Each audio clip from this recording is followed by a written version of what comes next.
Asalaamaaleykum mbokk Mbour ku doon werante boo gisee lii xam ne mbir yi sotti na. Mbour a dit oui. Mbour a déjà gagné. Mbour a dit oui 2 fois. Oui pour un second mandat. Mais surtout oui dès le premier tour. Alors, je voudrais, chers amis de Mbour, vous dire combien je me sens heureux de me retrouver cet après-midi parmi vous. En effet, la ville et le département de Mbour ont encore montré leur force de frappe par cette mobilisation exceptionnelle. wane ngeen ne doo leen moromu gaañi doo leen seen morom xam naa ni naka jekk nous gagnons le département de Mbour. Donc le président Ousmane Tanor Dieng l'a dit, l'enjeu pour nous c'est pas la victoire à Mbour, mais c'est de savoir est-ce que Mbour fera partie des 10 premiers départements du Sénégal. Oui ngeen wax. Attention nag, pour faire partie des 10 premiers départements, il faut avoir au moins 75%. Vous êtes prêts? Alors, je vous fais confiance et je vous crois. wane ngeen ko li ma gis fii tey doy na ma jërë ngeen jëf. ma bëggoon wax tuuti depuis Mbour, depuis la Petite Côte, si ñaari secteur yoo xam ni ñoom ñoo ŋànk Mbour mais ñoo ŋànk économie bu Sénégal, muy napp gi ak tourisme.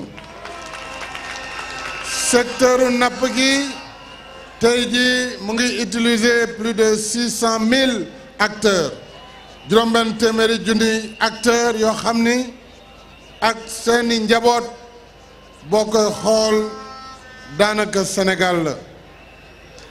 ñaareel bi Sénégal dañu ne notre plan national c'est le ceebu jën.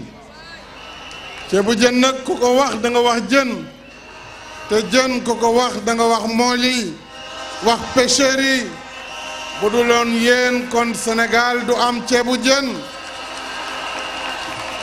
looloo tax ma ànd ak nappkat yi ànd ak mool yi pour ñu renouveler quai de pêche yi ci Mboro, ci Fass Boye, ci Tëngéej, Foundiougne, ci Elinkine, ci Kafountine, Cap Skirring, Niaguis, Diogué, Bignona, Ziguinchor ak ci Ndangan Sambou.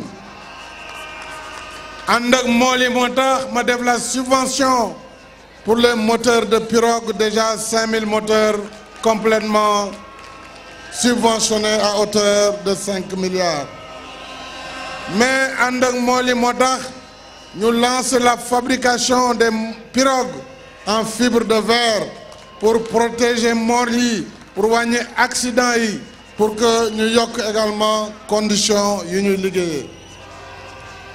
ñu ngi def benn phase pilote géolocalisation, loolu yëpp pour la sécurisation des pêcheurs. ñu ngi am récemment 400 licences de pêche en République islamique de Mauritanie, 300 autres licences de pêche au Libéria. kon duma ànd ak yéen rek ci Sénégal mais partout ci sous-région bi, parce que suñu diplomatie maye na ko. ñu ngi liggéey pour que moolu Sénégal fuñ ci mën a dem, muy Gambie, muy Guinée-Bissau, muy Libéria wala Sierra Leone ba ci Mauritanie, ñu mën a am un cadre de travail bu am solo. leneen li mooy ngeen xam ni atelier frigorifique yaa ngi ñëw muy usines yi. ngeen xam ne itam lépp lu aju ci napp gi en termes de renforcement ministère de la pêche et de l'économie maritime ñu ngi ciy liggéey ak acteurs yi leneen li ma bëgg a wax ci lu gàtt mooy Mbour est un peu la capitale touristique du Sénégal moo tax may wax waa Saly danañu investir beaucoup de ressources pour la modernisation de la station balnéaire de Saly, pour la propreté de Saly, mais pour une nouvelle offre en matière hôtelière et surtout pour le renouvellement des investissements dans la Petite Côte. Pour loolu danañu liggéey pour voir comment booster afin que le secteur touristique rapporte plus à Mbour, rapporte plus au Sénégal.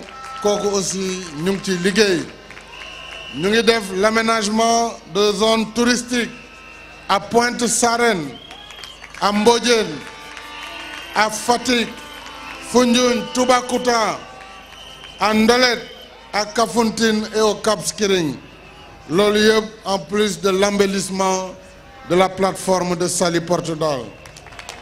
Il nous faut en même temps poursuivre, chers amis, la lutte contre l'érosion côtière ku ne xam na ne géej gaa ngi yóbbu côte bi am nañ ci programme bu am solo pour la stabilisation des côtes loolu lu ñu tàmbali ba pare la mais duma am temps wu développer ko mais xam ngeen ni dans le cadre du PSE si li ñuy wax le PAP 2 programme stabilisation de la côte sénégalaise de Saint-Louis à Kafountine loolu engagé nañ ko te danañ ko def.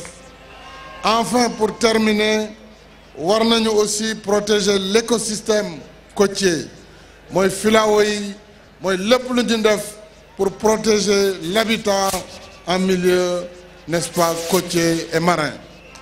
kon Mbour li ma ci yokk surtout pour la jeunesse de Mbour et pour les femmes de Mbour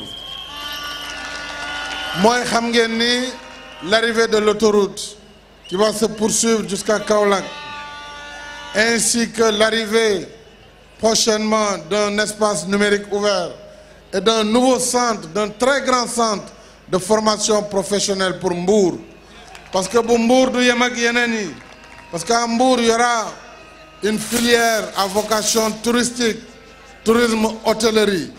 Il y aura une filière à vocation maritime pour la pêche. Il y aura d'autres filières comme l'agriculture aux côtés de la commune, n'est-ce pas, de Sandiara. Kon Mbour, je vous renouvelle mon engagement pour que dans le cadre du second mandat de 2019 à 2024, votre cité soit parmi les plus belles du Sénégal. Et Mbour le mérite et je m'engage à travailler avec vous. Leral.net, s'informer en temps réel, site d'information exclusive numéro 1, www.leral.net.